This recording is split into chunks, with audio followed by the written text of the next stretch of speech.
الإعجاز اللي موجود في القرآن الكريم أكبر من إنك تحصره في محاضرة ولا في كتاب، وموجود على مدار السنين الناس بتكتشفه. يعني العرب لما نزل عليهم القرآن أكتر حاجة لفت نظرهم لغته وإعجازه اللغوي. يمكن إحنا مش مستشعرين ده دلوقتي، مستشعرين أكتر حاجة دلوقتي الإعجاز العلمي والاكتشافات العلمية اللي بنكتشفها ونلاقيها موجودة في القرآن. وفي أوقات تانية كان في ناس تكتشف أنواع أخرى من الإعجاز، زي الإعجاز العددي في القرآن.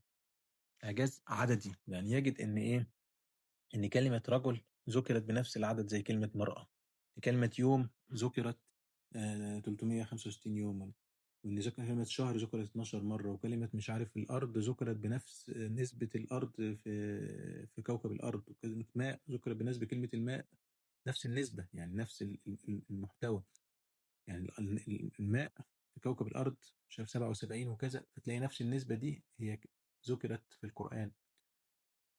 تلاقي كلمة الآخرة زي الدنيا، كلمة الشيطان زي النار، كلمة الملائكة. طب الأعداد دي ذكرت بهذه الدقة كده إزاي؟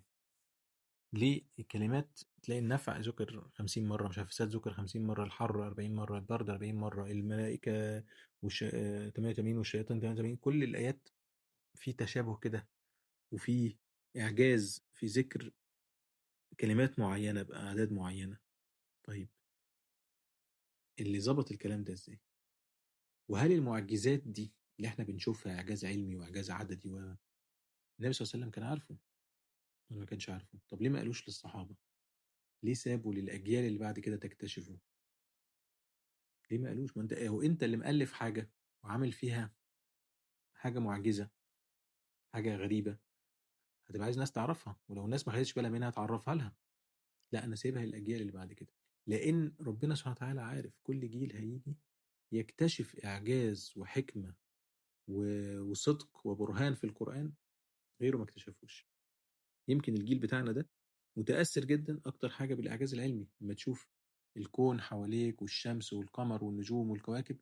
إنما في أوقات كل وقت كل زمن تلاقي فيه إعجاز يطلع من القرآن، كل إعجاز لا ينتهي، لأنه كلام خالد، لأنه كلام ورسالة من الخالق سبحانه وتعالى إلى الخلق جميعا في كل زمان وفي كل مكان، عشان ما يبقاش حد ليه حاجة. قد جاءكم الحق من ربكم يا أيها الناس قد جاءتكم موعظة من ربكم.